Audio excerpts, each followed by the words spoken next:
girls, welcome. Today I'm going to read one of my favorite series of books, Rosie Revere, Engineer by Andrea Beatty and illustrated by David Roberts. But before I start reading, I'm going to do my joke. Did you read about the chemist who wrote a book about helium? Tell me about it. You want to hear about it? Tell you at the end of the story. Rosie Revere, Engineer by Andrea Beatty, illustrated by David Roberts. Okay.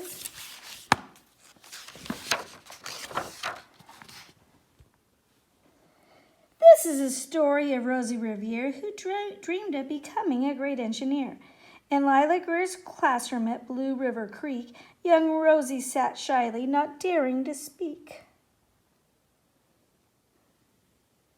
There's Rosie right there.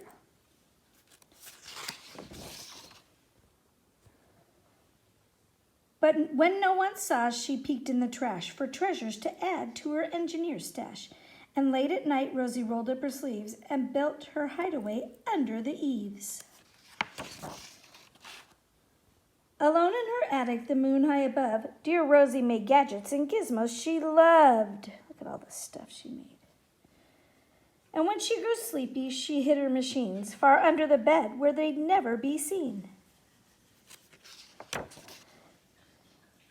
When Rosie was young, she had not been so shy. She worked with her hair swooping over one eye and made fine inventions for uncles and aunts, a hot dog dispenser and helium pants.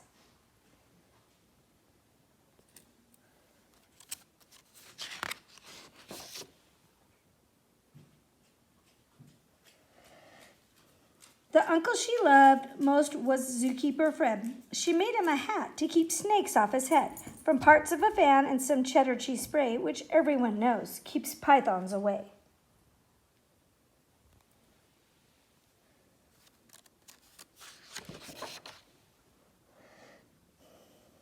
And when it was finished, young Rosie was proud, but Fred slapped his knee and chuckled out loud. He laughed till he wheezed and his eyes filled with tears.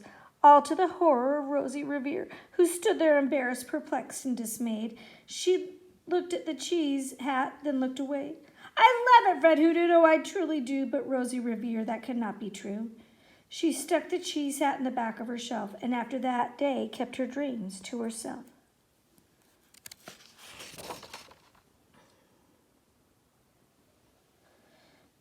And that's how it went until one autumn day, her oldest relation showed up for a stay. Her great aunt Rose was a true dynamo who'd worked building airplanes a long time ago. She told Rosie tales of the things she had done and goals she had checked off her list one by one. She gave a sad smile as she looked in the sky. The only thrill left off my list is to fly, but time never lingers as long as it seems. I'll chalk that one up to an old lady's dreams.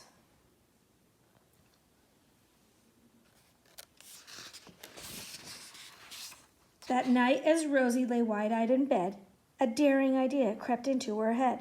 Could she build a gizmo to help her aunt fly?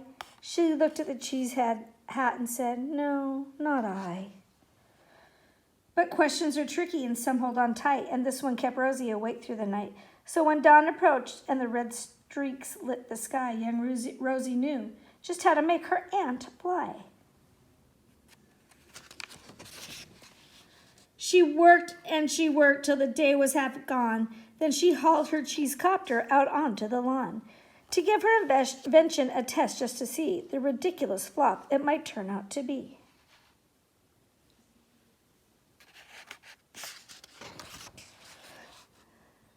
Strapped into the cockpit, she flipped on the switch. The hello cheese copter splattered and twitched.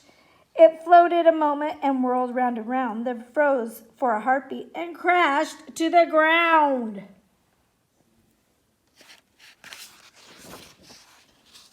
Then Rosie heard laughter and turned round to see the old woman laughing and slapping her knee.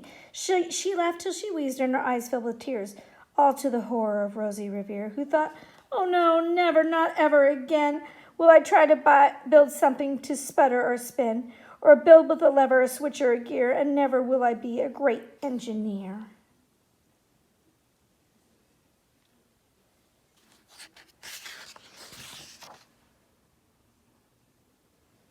She turned round to leave, but then Great Aunt Rose grabbed hold of young Rosie and pulled her in close, and hugged her and kissed her and started to cry. You did it! Hooray! It's the perfect first try.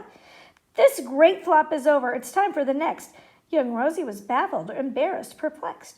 I failed, said dear Rosie. It's just made of trash. Don't you see? The cheese-copter crash. Yes, said her great aunt. It crashed, that's true. But first, it did just what it needed to do. Before it crashed Rosie, before that, it flew.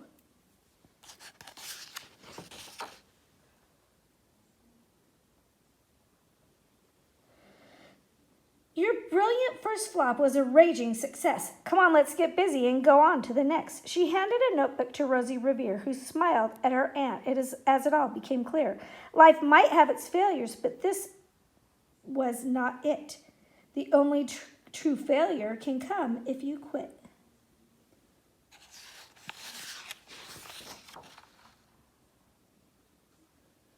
We can do it. They worked till the sun sneaked away to its bed. Aunt Rose tied her headscarf around Rosie's head and sent her to sleep with a smile ear to ear to dream the bold dreams of a great engineer.